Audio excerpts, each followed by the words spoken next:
November 4th, 1941, Bureau of Ships Headquarters, Washington, D.C.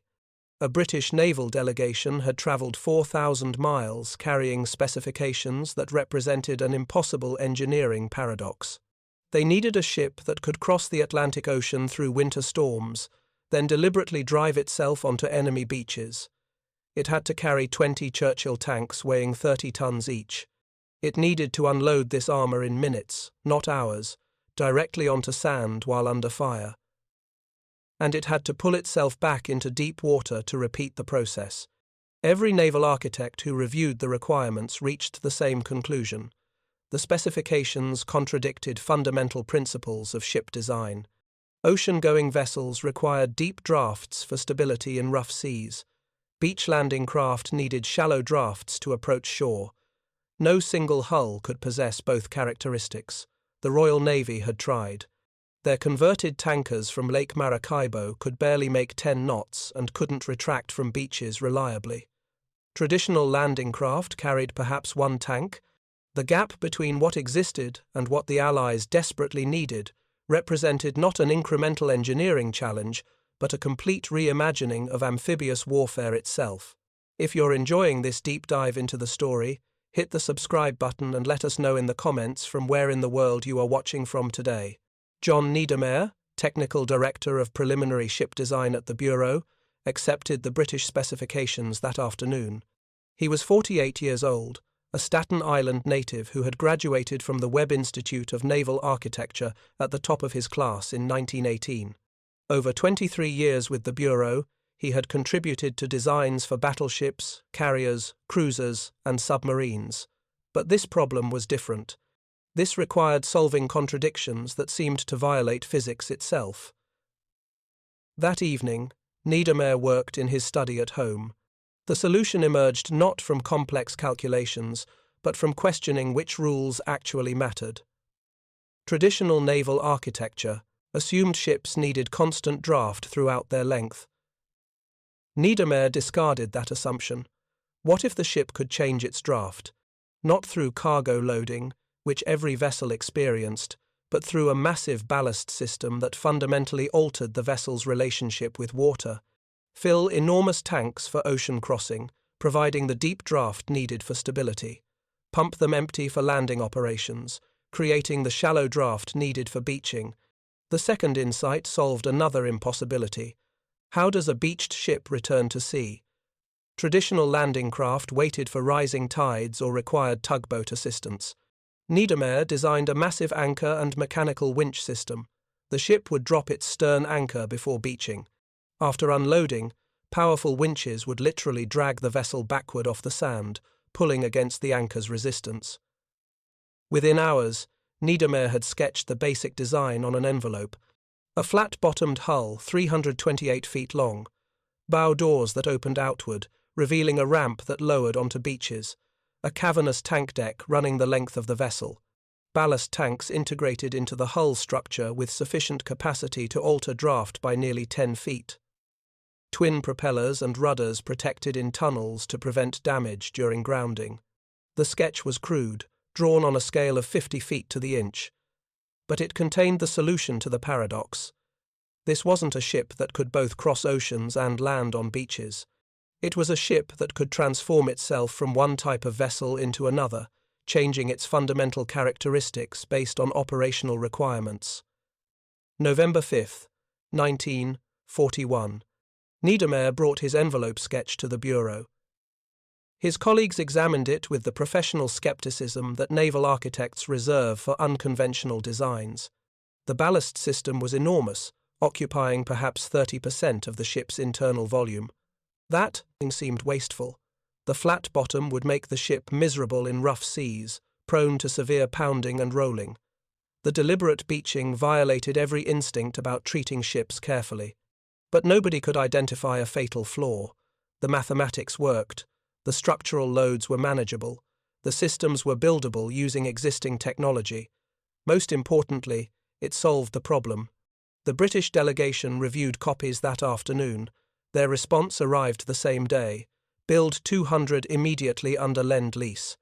What neither the British nor most Bureau personnel fully understood was that Niedermayer's design represented more than solving a specific military requirement. He had created a new category of naval vessel that would influence amphibious warfare for the remainder of the 20th century. The landing ship tank, or LST, would prove that engineering genius sometimes requires not better answers to existing questions, but better questions entirely. The preliminary design phase moved with wartime urgency. By January 1942, working drawings extended the original length to 328 feet and increased the beam to 50 feet. The LST would displace 4,190 tons fully loaded. Maximum speed would be 11.5 knots, slow by naval standards but adequate for convoy operations. The crew complement was set at 9 officers and 110 enlisted men. The internal arrangement was revolutionary. The tank deck occupied the entire lower hull, a single open space 300 feet long, 28 feet wide, and 10 feet high. 20 Sherman tanks could be loaded in this space, or 39 light tanks, or 70 trucks, or any combination of vehicles totaling approximately 1,900 tons. The main deck above could carry additional vehicles, accessible via an elevator system that would later be replaced by a ramp in improved versions. The bow design solved multiple engineering challenges simultaneously. 2 massive doors, each 14 feet wide, opened outward on hinges. Behind them, a ramp could extend outward and downward, bridging the gap between ship and shore. The doors and ramp mechanisms needed to be robust enough to withstand ocean waves during transit, yet operate reliably after the ship had pounded through rough seas for days or weeks. The ballast system was the design's masterpiece. Niedermayer and his team integrated tanks throughout the hull structure, with total capacity exceeding 1,000 tons of seawater. Pumps could fill these tanks in approximately 2 hours, giving the ship the draft needed for ocean passage. The same pumps could empty the tanks in under an hour, raising the ship and reducing forward draft to less than 4 feet. This transformation was extraordinary. The same vessel that rode deep and relatively stable through Atlantic storms could, an hour before reaching the invasion beach, convert itself into a shallow draft landing craft, capable of driving directly onto sand. No ship had ever been designed with this dual nature. Traditional vessels optimized for one set of conditions. The LST was deliberately compromised for both, accepting reduced performance in each mode to gain unprecedented capability overall. The propulsion system created its own engineering challenges. Twin diesel engines, General Motors 12-cylinder, 567 models, drove 2 propellers through reduction gears. The engines produced 900 horsepower each, modest power for a 4,100-ton ship, but the propellers and rudders were positioned in tunnels formed by extensions of the keel, protecting them during beaching operations. This protection came at the cost of propulsion efficiency, but without it, the first grounding would damage the propellers and leave the ship stranded. March 1942 brought the first full-scale tests. A mock tank deck was constructed at a Virginia facility, and actual tanks from Fort Knox tested the loading and unloading procedures.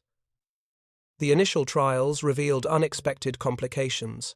Starting 20 tank engines simultaneously inside an enclosed space created carbon monoxide concentrations that would kill the crew in minutes.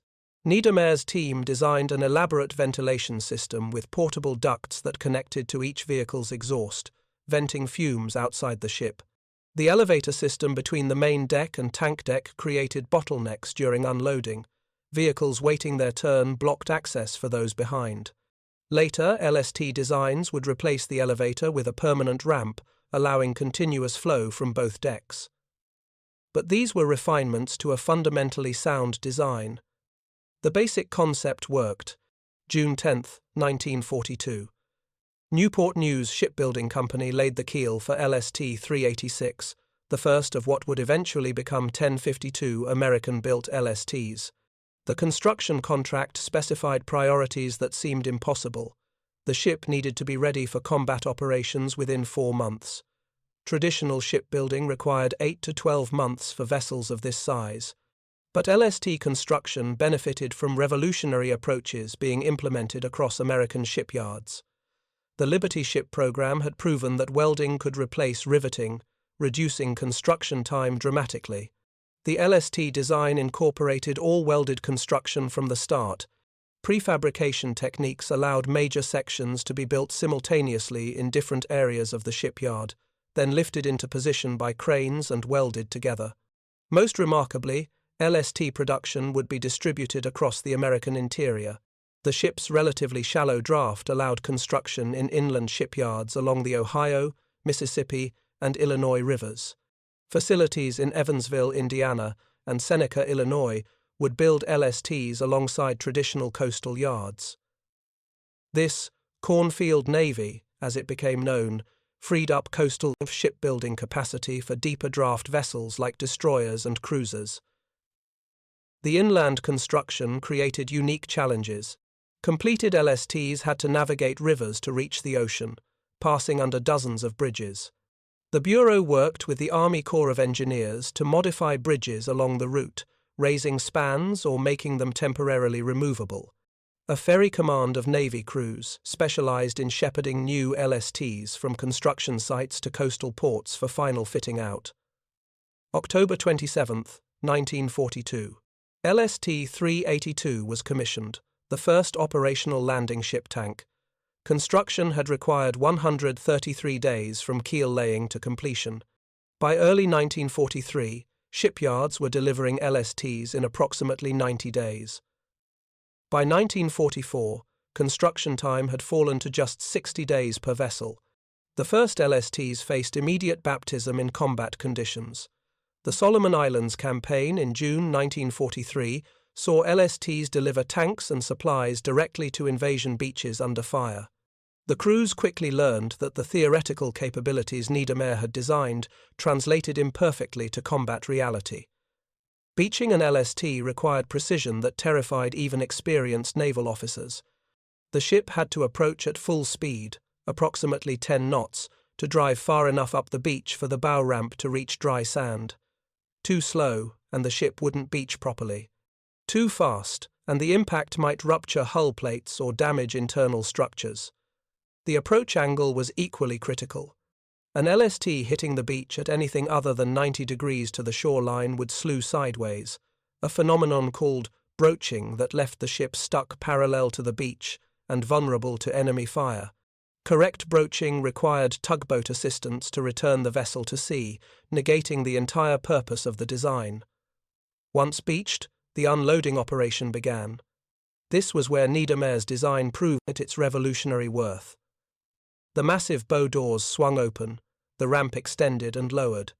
Huge ventilation fans on the tank deck activated, creating draft that prevented carbon monoxide buildup. Tank engines started, filling the enclosed space with thunderous noise and diesel fumes despite the ventilation. Then the tanks drove off. One by one, 20 Sherman tanks rolled down the ramp onto the beach in approximately 90 minutes. The speed was extraordinary compared to previous methods. Traditional cargo ships required cranes to lift tanks into landing craft, which then ferried them ashore in trips carrying perhaps 2 tanks each. An LST unloaded its entire complement directly, continuously, without intermediate steps.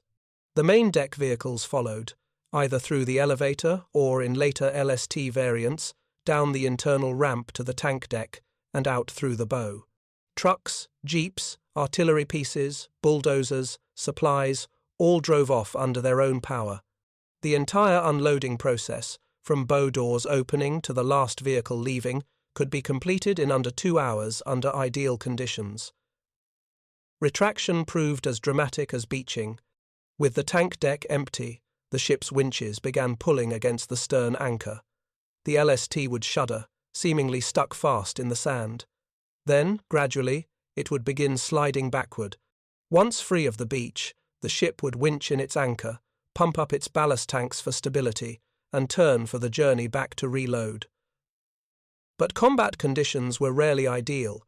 The July 1943 invasion of Sicily demonstrated the LST's capabilities and limitations simultaneously. Over 200 LSTs participated, delivering tanks and supplies to multiple beaches. German and Italian forces concentrated fire on these valuable targets. LSTs proved remarkably survivable. Their broad beam provided reserve buoyancy. Multiple watertight compartments meant that even ships with holes blown through their hulls remained afloat and operational. But beach conditions created unanticipated problems. Many Sicilian beaches featured steep gradients offshore, followed by gentle slopes near shore. LSTs would ground in deeper water than expected, leaving a gap between the bow ramp and dry beach. Engineers improvised solutions using pontoon causeways, prefabricated floating platforms that could be assembled to bridge the gap. These causeways would become standard LST equipment, carried as deck cargo for deployment when needed.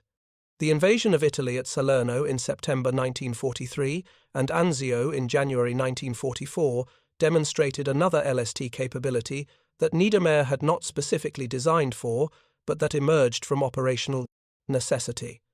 The ships became critical for sustaining beachheads under siege. At Anzio, German forces nearly drove the Allied landing back into the sea. LSTs made daily runs from Naples, 200 miles south, delivering reinforcements, ammunition, food, and medical supplies. They would beach, unload in under 2 hours, reload with wounded soldiers and prisoners, and return to Naples, often making the round trip in a single day. The LST crews worked without respite. They were loading, unloading, or underway virtually continuously. German aircraft attacked repeatedly. Luftwaffe pilots recognized LSTs as high-value targets, and several ships were damaged or sunk by bombs and torpedoes. But the LST force persisted. Through February and March 1944, the steady flow of supplies and reinforcements sustained the Anzio beachhead until Allied forces could break out. Each operation refined LST tactics and procedures. Crews learned that beaching at low tide allowed more unloading time before rising water floated the ship off. They discovered that ballasting could be adjusted to control how far up the beach the ship drove. They developed techniques for using the bow anchor to help control the ship's position during unloading. The ship's versatility expanded beyond their original purpose. 38 LSTs were converted to hospital ships, their tank decks transformed into surgical suites and recovery wards. These LST hospital ships evacuated over 41,000 wounded from the Normandy beaches in June 1944 alone. Other LSTs became ammunition ships, repair vessels, floating barracks, and even small aircraft carriers with flight decks built over the tank deck for launching reconnaissance planes. But the supreme test awaited. Operation Overlord, the invasion of Normandy, would require more LSTs than any operation in history. Planning documents specified 230 LSTs for the invasion force. This represented nearly 2/3 of all LSTs available to the Allies worldwide. The concentration was so extreme that other theatres, including the Pacific, were stripped of LST capacity. Winston Churchill understood the stakes. In his diary during Overlord planning, he wrote that the destinies of two great empires seemed tied up in some goddamned things called LSTs. The statement captured the paradox. These ungainly, slow, uncomfortable ships, lacking even proper names, just hull numbers, had become the keystone upon which the liberation of Europe depended. The engineering challenge was that LSTs themselves couldn't meet all the requirements. Even with 230 LSTs, the invasion needed more capacity. Mulberry artificial harbours would supplement LST operations, but these temporary ports took time to build and were vulnerable to storms. The solution emerged from combining LST capabilities with other innovations. Rhino ferries were created, powered pontoon causeways that could be floated offshore and loaded from LSTs. The LSTs would ballast down, flood their tank decks partially, and float vehicles onto the Rhinos, which would then motor to shore independently. This allowed LSTs to operate in deeper water when beaches were too shallow or congested for direct beaching. The pre-invasion preparations revealed the scale of logistical orchestration required. Each LST carried not just vehicles, but the crews to operate them, spare parts, ammunition, fuel, and rations. The tank deck became a carefully organized puzzle, where every foot of space mattered. Vehicles were loaded in reverse order of unloading priority. Tanks destined for the initial assault loaded last, positioning them nearest the bow ramp for first departure. If you find this story engaging, please take a moment to subscribe and enable notifications. It helps us continue producing in-depth content like this. The crews practiced relentlessly through April and May 1944. LST commanders rehearsed beach approaches until they could judge angle and speed instinctively. Loading crews refined procedures until 20 tanks could be staged and loaded in under 3 hours. Unloading drills occurred repeatedly, timing measured in minutes and seconds because on D-Day, every minute on the beach would be measured in lives. June 6, 1944. The largest armada in history crossed the English Channel. Among the battleships, cruisers, destroyers, and transport ships, the LSTs were the workhorses upon which ultimate success depended. Without them, Allied forces would have superior firepower offshore, but insufficient armor and supplies ashore to sustain the invasion beyond the initial hours. The LST fleet divided among the 5 invasion beaches. Utah Beach received the first LSTs beginning early on June 7. The beach gradient was favorable, and German resistance, while fierce, hadn't prevented initial lodgment. LSTs drove directly onto sand, opened their bow doors, and tanks rolled off into battle. The unloading proceeded with efficiency that validated 4 years of design, testing, and training. Omaha Beach presented far greater challenges. German defenses there had extracted terrible casualties during the initial assault. The beach remained under intermittent artillery fire. Underwater obstacles and wrecked vehicles littered the surf zone. LSTs were initially held offshore, while engineers cleared paths through the obstacles. Not until June 9 could LSTs begin beaching operations on Omaha, but once they began, the volume was extraordinary. By June 12, over 8,500 tons of supplies came ashore on Omaha Beach in a single day, surpassing all pre-invasion planning targets. Between June 12 and June 16, the Allies landed 75,383 men, 10,926 vehicles, and 66,571 tons of supplies on Omaha Beach alone. Most of this avalanche of materiel came directly from LSTs. The operation settled into a brutal rhythm. LSTs would load at ports across southern England, cross the Channel, beach on Normandy, unload in 1 to 2 hours, reload with wounded soldiers and prisoners, and return to England. The round trip took approximately 18 hours at the LST's maximum sustainable speed of 10 knots.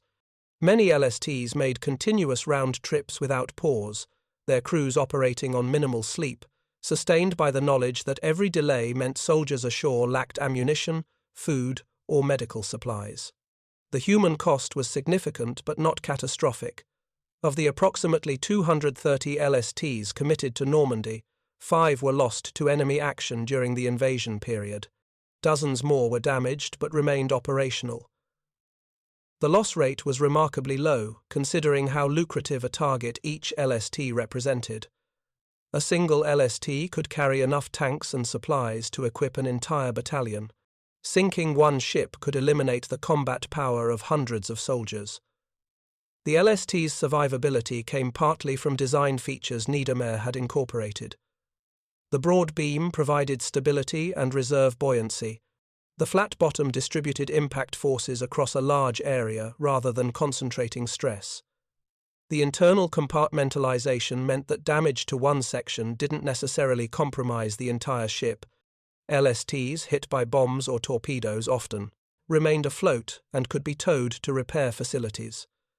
But survivability also came from the ship's operational profile. LSTs spent less time stationary than traditional cargo vessels. They beached, unloaded rapidly, and departed. This limited the window during which enemy aircraft or artillery could target a stationary ship. The speed of unloading operations that Niedermeyer's design enabled translated directly into crew survival.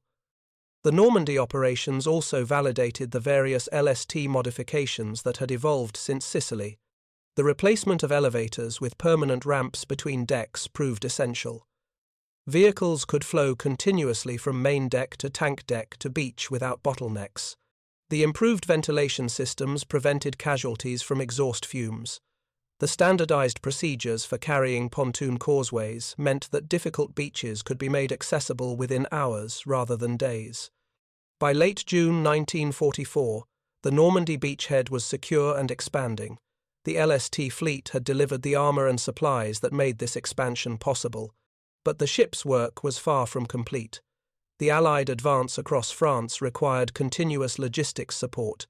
LSTs shifted from invasion operations to supply runs, delivering material to the captured French ports and to temporary facilities on the Normandy beaches.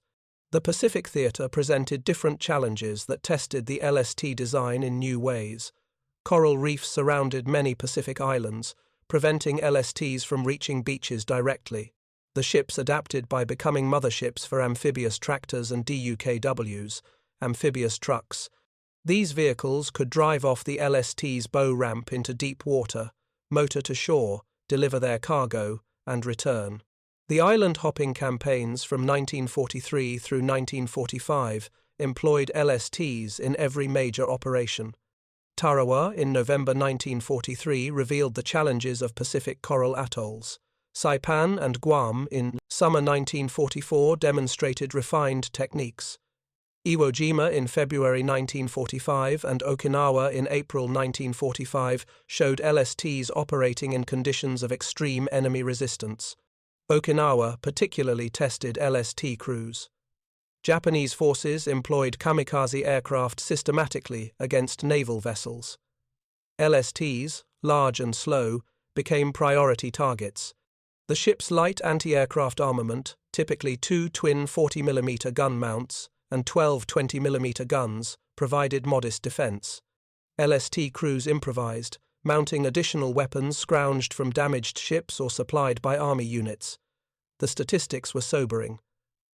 During the Okinawa campaign, several LSTs were struck by kamikaze aircraft. Some were destroyed outright. Others absorbed tremendous damage but remained afloat. The LST-794 was hit by a kamikaze on May 4, 1945. The aircraft penetrated the tank deck, and its bomb exploded inside the ship. Despite massive damage and numerous casualties, the LST remained afloat. The crew managed to beach the ship, preventing total loss. These incidents demonstrated both the LST's vulnerability and its resilience. The ships were indeed large, slow targets, as irreverent crews had claimed, but their structural strength meant they could sustain damage that would sink vessels of comparable size. The broad beam, the internal compartmentalization, the redundant systems, all contributed to survivability that exceeded what the original design specifications had required. By August 1945, when Japan surrendered, over 1,050 LSTs had been built in American shipyards. Production had peaked in 1944, with ships being completed every few days. The Cornfield Navy had produced approximately 60% of total LST construction, vindicating the decision to utilize inland waterways for shipbuilding. The post-war fate of LSTs illustrated their versatility. Hundreds were scrapped immediately, their wartime purpose fulfilled. But many found commercial applications. The shallow draft, bow ramp, and ability to beach made LSTs ideal for freight operations in areas lacking port facilities. Commercial operators purchased surplus LSTs and converted them for carrying cargo to remote locations worldwide. Some LSTs remained in naval service. The Korean War demonstrated that amphibious warfare had not become obsolete despite predictions that atomic weapons had made such operations suicidal. LSTs participated in the Incheon landing in September 1950, delivering the armor and supplies that enabled General Douglas MacArthur's brilliant flanking maneuver. The Vietnam War saw LSTs operating along Vietnamese rivers and coastlines, supporting operations throughout the 1960s and early 70s. By then, many LSTs were over 20 years old, but their simple systems and robust construction meant they remained operational despite age. The LST's design influenced amphibious warfare doctrine for decades. The Newport-class LSTs, commissioned beginning in 1969, abandoned the traditional bow doors in favor of a pointed bow and extended ramp system that allowed speeds of 20 knots. But the fundamental concept remained: a ship that could cross oceans, beach itself, and rapidly unload heavy vehicles directly onto shore. Modern amphibious assault ships like the American Tarawa class and Wasp class use different technologies, including helicopters and vertical envelopment, but they still carry well decks where landing craft load and unload. The principle that Niedermayer established, that amphibious forces need ships capable of shore-to-shore delivery of armor, remains foundational to naval warfare. The engineering achievement of the LST design deserves recognition alongside more celebrated World War II weapons systems. The atomic bomb, radar, proximity fuses, all represented breakthrough technologies. But the LST represented something equally important. It proved that solving impossible engineering problems sometimes requires questioning which constraints are actual physical limitations and which are merely conventional assumptions. Niedermayer's insight was that ships didn't need constant draft.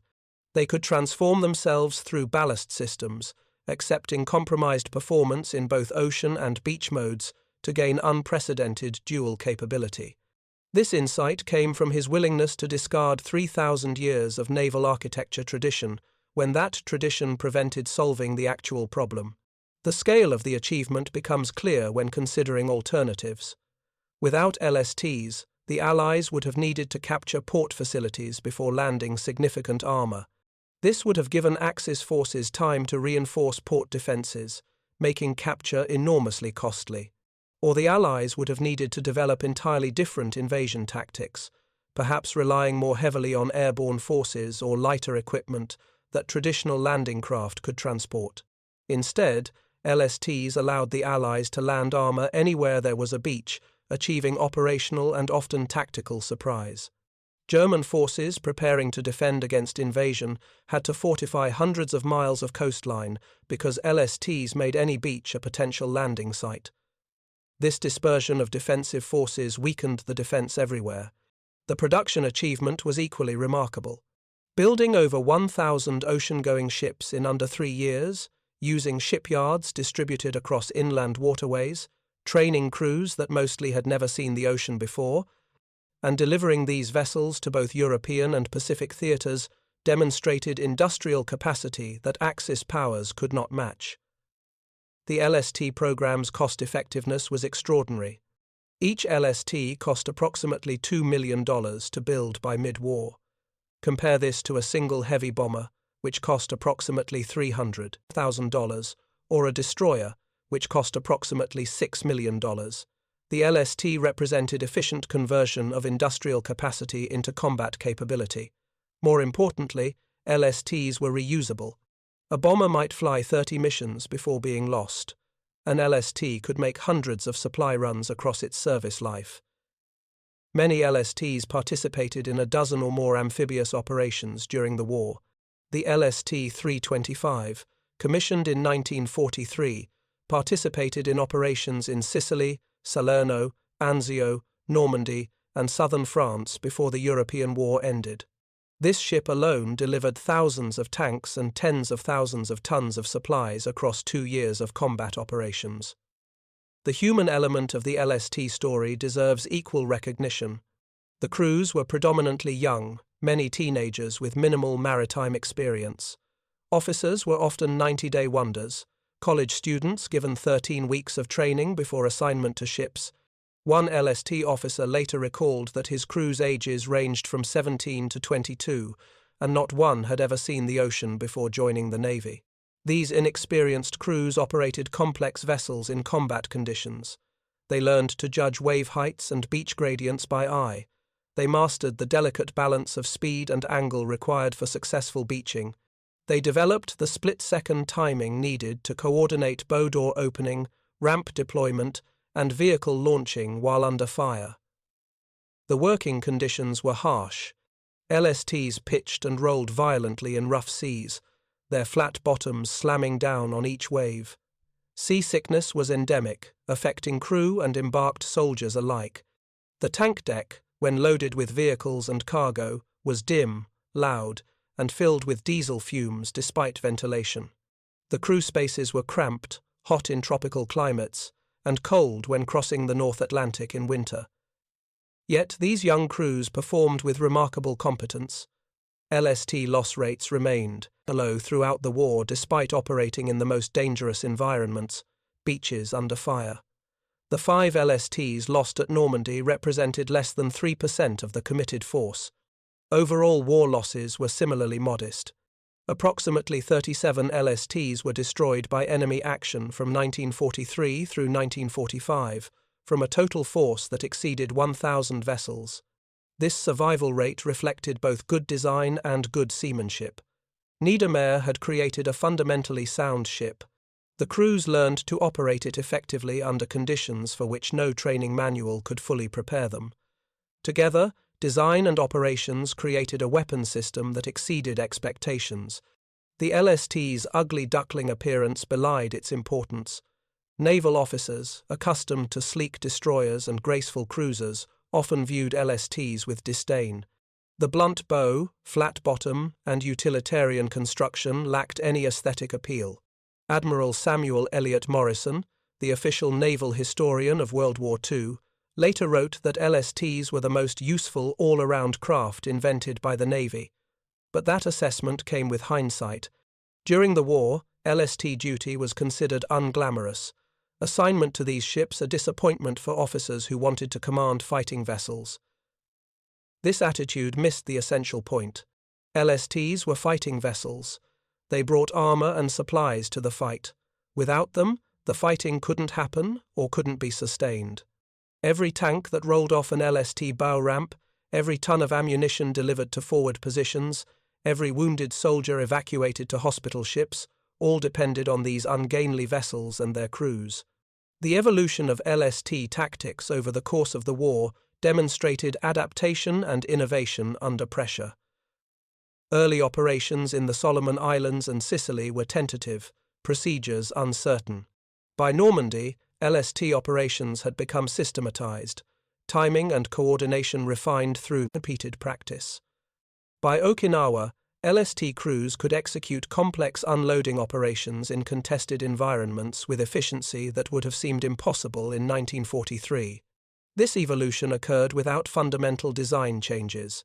The LST that participated in Okinawa was essentially the same ship that Niedermeyer had sketched on an envelope in November 1941. Improvements like replacing elevators with ramps, enhancing ventilation, and refining ballast procedures represented refinements rather than redesigns. The basic concept proved sound enough that modification, rather than replacement, met all emerging requirements. The logistics network that LSTs enabled deserves recognition as a separate achievement. Moving millions of tons of supplies, from American factories to European and Pacific battlefields, required coordination of staggering complexity. LSTs formed a crucial link in this chain. They could load at any port with a beach or simple dock, cross oceans in convoy, and deliver cargo directly to invasion beaches or captured ports, without requiring elaborate unloading infrastructure. This flexibility meant that supply chains could adapt to changing battlefield conditions. When major ports were unavailable or damaged, LSTs maintained logistics flow through temporary beach facilities. When ports became available, LSTs supplemented traditional cargo ships by delivering outsized loads that wouldn't fit in conventional cargo holds. The LST's capacity to carry 20 tanks was specifically designed to equip a tank battalion. American tank battalions typically contained between 45 and 50 tanks, depending on organization. 3 LSTs could deliver enough tanks to put a full battalion ashore in less than 2 hours once beaching operations began. This allowed armor formations to assemble rapidly rather than trickling ashore over days or weeks. The strategic implications were profound. Amphibious invasions succeeded or failed based on the race between attackers building combat power ashore and defenders bringing reinforcements. LSTs accelerated the attackers' build-up dramatically. Where traditional methods might require a week to land a full armored division, LSTs could accomplish this in days. This speed of build-up made invasions feasible that otherwise would have been too risky.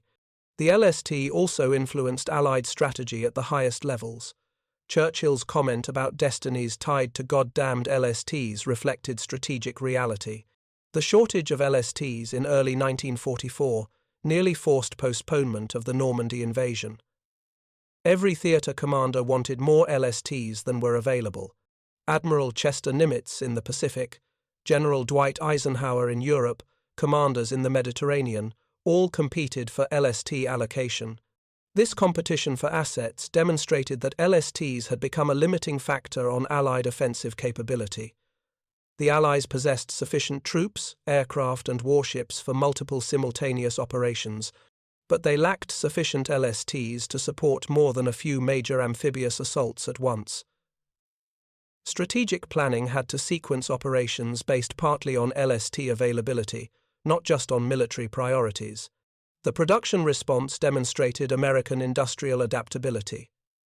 When the LST shortage became critical in 1943, production was increased dramatically. Shipyards that had never built ships before were brought online. Construction techniques were refined. By mid-1944, LST production exceeded losses and new operational requirements, finally providing the surplus capacity that allowed flexible strategic planning. Thank you for watching. For more detailed historical breakdowns, check out the other videos on your screen now, and don't forget to subscribe.